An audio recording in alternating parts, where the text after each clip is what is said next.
गुरु ब्रह्मा गुरु विष्णु गुरुर्देवो महेश्वर गुरु साक्षात् परम ब्रह्म तस्मै श्री गुरुवे नमः। ओम नमो ब्रह्मदिव्यो ब्रह्म विद्या संप्रदाय कृतभ्यो वंश ऋषिभ्यो महद्भ्यो नमो गुरुभ्यः सर्वपल्लवरहित प्रज्ञानघनः प्रकृद्धो ब्रह्मेवावसि। ओम नारायणं पद्मं वसिष्ठं शक्तिं च तत्पुत्रं पराशरं च व्यासं शिवं गौड़पदं योगीन्द्र महांत गोविंद योगींद्र मथास शिष्यम श्री शंकराचार्य मथास पदपादम च हस्तामलकम च शिष्यम तम तोटकम वर्तिकामन्न अस्मद गुरु संततो मानतोस्मि श्रुति स्मृति पुराणानाम आलयम करुणालयम नमामि भगवत्पादम शंकरम लोकशंकरम शंकरम शंकराचार्यम केशवम बादरायणम सूत्रभाष्यकृतो वंदे भगवन्तो पुनः पुनः ईश्वरो गुरुरात्मेति मूर्तभेदि विभागिने व्योमवप्ताय देहाय दक्षिणामूर्तये नमः। ओम श्री गुरुभ्यो नमः। ओम श्री परमात्मने नमः। हम लोग गीता के 6वें अध्याय का अध्ययन कर रहे हैं। हमारा पहला लक्ष्य होना चाहिए देहात्म भाव निवृत्ति।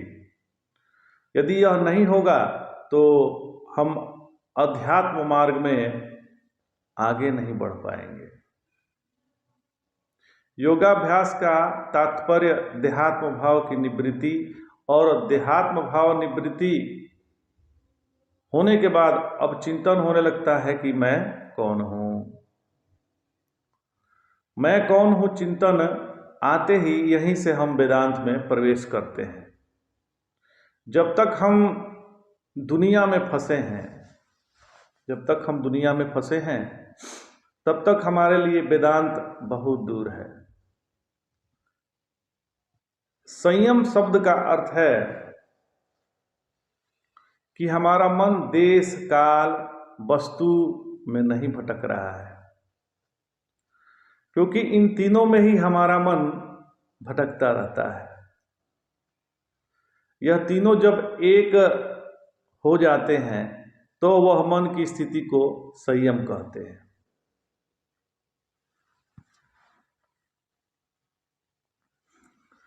यह जो संयमित मन है उसे अब परमात्मा में लगाना है, माने अब चिंतन करना है।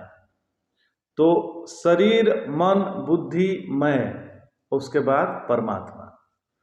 जब शरीर का देहात्म भाव खत्म हो गया फिर मन में आए, मन भी वो हो गया तो बुद्धि में आए, बुद्धि का प्रवेश मैं में हो गया और मैं भी खत्म हो गया तो परमात्मा हो गया। यह आध्यात्मिक साधना का रोड मैप है। शरीर से हटे मन में आए, मन से हटे बुद्धि में आए, बुद्धि से हटे मैं में आए और मैं से हटे परमात्मा में आए। तो अभी हम शरीर में फंसे हुए हैं, वहां से हमें निकलना है और फिर कहाँ पहुंचना है तो मन में पहुंचना है। फिर मन से निकलना है तो बुद्धि में पहुंचना है, बुद्धि से निकलना है तो मैं में पहुंचना है और मैं का त्याग कर परमात्मा में पहुंचना है। इस यात्रा को कहते हैं आध्यात्मिक जीवन और इसी को कहते हैं ध्यानमय जीवन। श्री गुरुदेव भगवान कहते हैं कि ध्यान करते नहीं ध्यान देते हैं। हम बच्चों से अक्सर कहते हैं ना, जरा ध्यान दो जरा ध्यान दो। तो ध्यान करे नहीं, ध्यान देना है। ध्यान देने की वस्तु है, करने की नहीं है। अपनी बुद्धि में समत्व आने चाहिए, फिर इस दुनिया में न फंसे अपरिग्रह। उसके बाद हम ऐसे बैठे कि हमारा मन इधर उधर भटके नहीं। मन हमारा इधर उधर न भटके, इसके लिए सबसे पहले हमें प्रसन्न रहना है। यह प्रसन्नता भगवत गीता और अध्यात्म का मूल मंत्र है।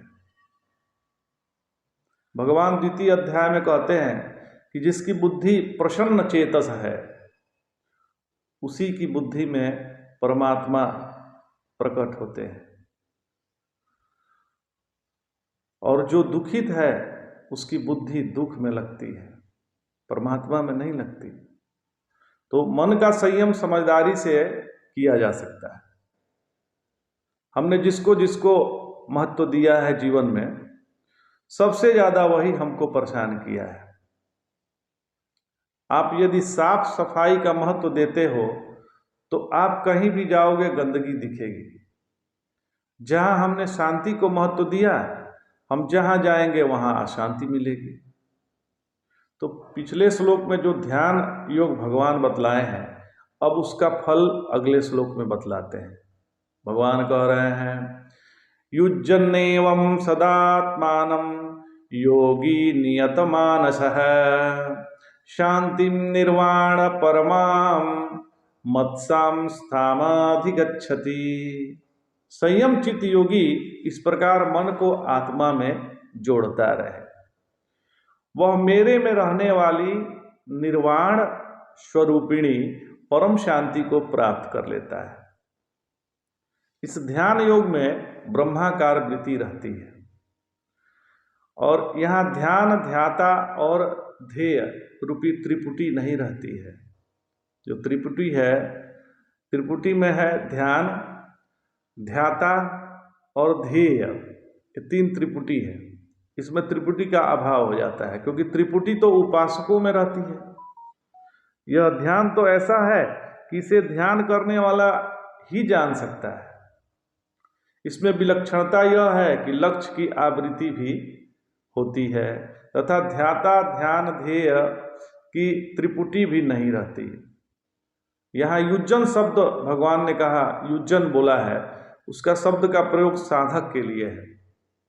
और योगी शब्द कोई कर्म योगी और कोई भक्ति योगी और कोई सांख्य योगी के लिए करते हैं। वास्तव में यहाँ ज्ञान योगी ही ठीक जान पड़ता है, क्योंकि यहाँ निर्वाण शब्द का प्रयोग हुआ है।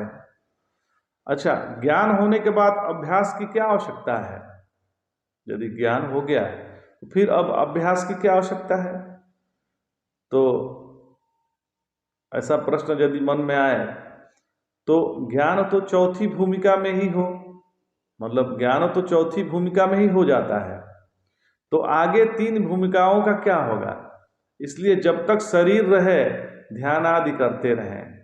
लोक में जिस प्रकार मित्र मित्र के आपसी प्रेम का समापन नहीं होती, उसी प्रकार के भगवान के प्रति भक्त के प्रेम की तथा बोधवान के ब्रह्मानंद की कभी समाप्ति नहीं होती। इसलिए इस श्लोक में सदा शब्द का प्रयोग किया है। सदा शब्द। मत्सथा शांति, मत्सथा शांति वह है जिसमें आत्मा के अतिरिक्त किसी अन्य वस्तु की सत्ता नहीं रहती। गाढ़ स्थिति, गाढ़ अनुराग, जिसमें अपने सिवा किसी अन्य की प्रतीति न रहे, वही मेरे में स्थिति है और यही ब्राह्मी स्थिति है। ज्ञान की ये 7 भूमिकाएं हैं। ज्ञान की 7 भूमिका है। पहला है शुभेच्छा, ज्ञान प्राप्ति की इच्छा, जागृत होना। दूसरा है विचारणा, नित्यानित्य विवेक। तीसरा है तनुमानसा, मन का सूक्ष्म हो जाना। और चौथा है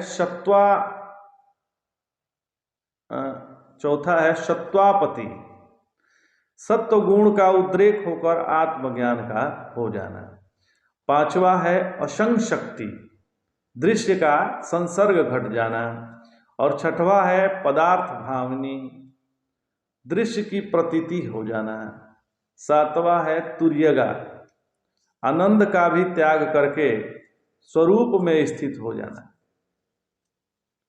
तो चौथी भूमिका में तो ज्ञान हो ही जाता है। सत्वापति चौथी भूमिका है, सत्व गुण का उद्रेक होकर आत्मज्ञान का हो जाना। ये तो चौथे में ही ज्ञान हो जाता है, लेकिन बाकी जो 3 हैं उसका अभ्यास निरंतर आवश्यक होता है।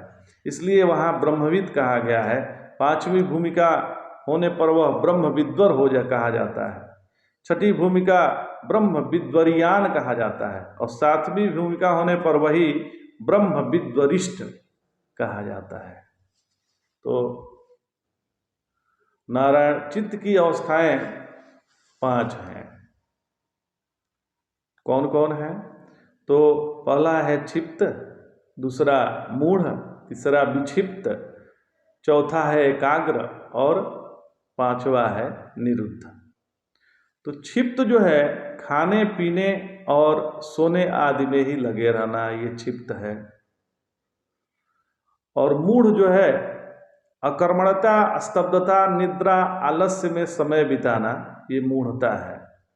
और तीसरा है विक्षिप्त, कभी भजन में लगना, कभी भोजन छोड़कर गृह कार्य में लगना, इसी प्रकार कभी इधर उधर कभी उधर लग जाना, स्थिर नहीं रहना। यह तीनों अवस्थाएं संसारी लोगों की होती है।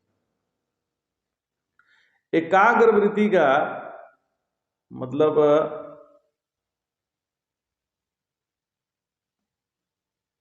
एकाग्र वृत्ति का इष्टाकार हो जाना और संसार का भान न रहना, इसे सविकल्प समाधि की अवस्था कह सकते हैं। उसके शांत और उदित दो भेद हैं। जब वृत्ति इष्टाकार हो तो शांत, और जब वहां से लौट आए तो उसे उदित समझना चाहिए। तो निरुद्ध, जब वृत्ति शांत होकर उदित न हो तब उसे निरुद्ध कहते हैं। यह निर्विकल्प समाधि की अवस्था है। यह दोनों अवस्थाएं योगियों की तुरीया अवस्थाएं हैं। तो योगी, ज्ञानी और भक्त की तुरीया अवस्था, अपने इष्ट के स्वरूप में वृत्ति लीन होने पर केवल आनंद का ही भान होता है। वहाँ जागृतादि अवस्थाएं और संसार नहीं रहता। यही प्रेमियों की तुरीया अवस्था, भाव समाधि या प्रेम समाधि है। और यह योगियों और प्रेमियों की समाधि या तुरीया अवस्था का वर्णन है, किंतु ज्ञानियों की तुरीया अवस्था इन दोनों से भिन्न होती है। संपूर्ण सृष्टि तथा ब्रह्मा, विष्णु, महेश आदि को अपने स्वरूप में देखना ऋतंभरा प्रज्ञा है, तथा उससे भी उपराम हो जाना निर्विकल्प समाधि है। संपूर्ण व्यवहार करते हुए भी और तीनों अवस्थाओं को रहते हुए भी ज्ञानियों की तुरीय अवस्था रहती है। अन्य समाधि की परीक्षा हो सकती है, परंतु ज्ञान समाधि की परीक्षा कोई नहीं है ज्ञान समाधि की परीक्षा। मरुभूमि का बोध होने से जैसे जल की प्रतीति होने पर भी वहाँ जल बुद्धि नहीं होती, तथा रस्सी में सर्प या स्थाणु में पुरुष की प्रतीति होने पर भी उसकी सत्ता नहीं जान पड़ती, वैसे ही चराचर दृश्य की प्रतीति होने पर भी वे सत्ता शून्य जान पड़ते हैं। सारे पदार्थ आकाश जैसे प्रतीति होते हैं।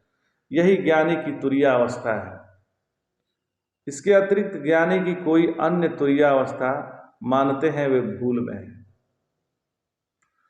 तो प्रश्न अब यहाँ यह उठ रहा है कि यदि सब कुछ करते हुए भी तत्ववेता को तुरीयावस्था प्राप्त है तो वह अभ्यास क्यों करे? तो इसका उत्तर यह है कि जिसको पूर्ण निष्ठा है और कोई विक्षेप नहीं है, उसके लिए अभ्यास की आवश्यकता नहीं है। जिसे बोध हो गया है वह सब कुछ करते हुए भी कुछ नहीं करता और कुछ न करते हुए भी सब कुछ करता है, क्योंकि उसकी दृष्टि में तो न कुछ हुआ है, न कुछ होगा और न कुछ है। किंतु जिसका विक्षेप निवृत्त नहीं हुआ वह अभ्यास करे। विचार के साथ अभ्यास किए बिना शांति नहीं मिलती। ज़्यादातर लोग मेडिटेशन मतलब 15 मिनट तक मेडिटेशन और बाकी के समय फ्रस्ट्रेशन ऐसा समझते हैं। मतलब ज़्यादातर जो मेडिटेशन लोग करते हैं 15 मिनट मेडिटेशन करेंगे और बाकी समय फ्रस्ट्रेशन में रहेंगे। ध्यान दीजिएगा, हम जागृत करते नहीं, हम जागृत में होते हैं और बाद में सब काम करते हैं। उसी प्रकार हम स्वप्न करते नहीं, स्वप्न में होते हैं और फिर बाद में उल्टे सीधे चीजें देखते रहते हैं। उसी प्रकार से हम नींद करते नहीं, नींद में होते हैं, फिर खराटे मारते हैं। तो जब जागृत अवस्था में हो आप तब खराटे मारकर दिखाइए। जागृत अवस्था में खराटे हम नहीं मार सकते क्योंकि उस समय हम सुसुप्ति में नहीं हैं। उसी प्रकार से हमें ध्यान में रहना है और फिर जीवन जीना है। ध्यानमय जीवन जागृत, स्वप्न और सुषुप्ति तीनों में ही होता है। ध्यान में रहकर यदि जागृत अवस्था में रहेंगे तो जीवन मुक्त, यदि स्वप्न में रहेंगे तो हमें दिव्य दिव्य अनुभूतियां आएगी, और यदि सुषुप्ता अवस्था में रहेंगे तो हमारी जो निद्रा है वह निद्रा न होकर समाधि हो जाएगी। इसलिए ये जो ध्यानमय जीवन है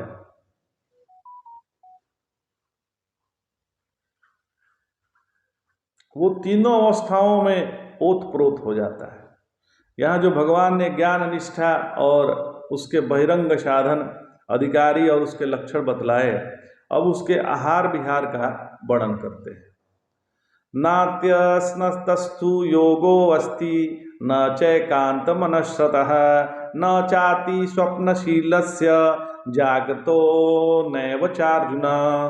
अर्थात हे अर्जुन, जो अधिक खाता है या बिल्कुल नहीं खाता तथा जो बहुत सोता है अथवा जागता ही रहता है उसे योग सिद्ध नहीं होता। ज्यादा भोजन करने से योगाभ्यास नहीं होगा। अन्न में नशा होता है, इसलिए मात्रा से अधिक होने पर उसका जो परिपाक होता है उसमें मद की नशे की उत्पत्ति हो जाती है, और यदि खाना छोड़ देंगे तो जो शरीर को शक्ति चाहिए वो मिल नहीं पाएगी। इसलिए शरीर को शक्ति मिले और नशा न हो, इस हिसाब से खाना चाहिए। न सम यया सा नशा, नशा में शांति नहीं है। न सम यया नशा, नशा अशांत करने वाला है। कबीरदास जी कहते हैं, नशा पी कर धरे ध्यान, गिरही होकर कथे ज्ञान, यति होकर कुटे भग, कहे कबीर ये तीनों ठग। इसलिए ज्यादा खाना और बिल्कुल न खाना और ज्यादा सोना और बिल्कुल न सोना, यह योग के बाधक है। आज इतना ही। जय जय शंकर, हर हर शंकर।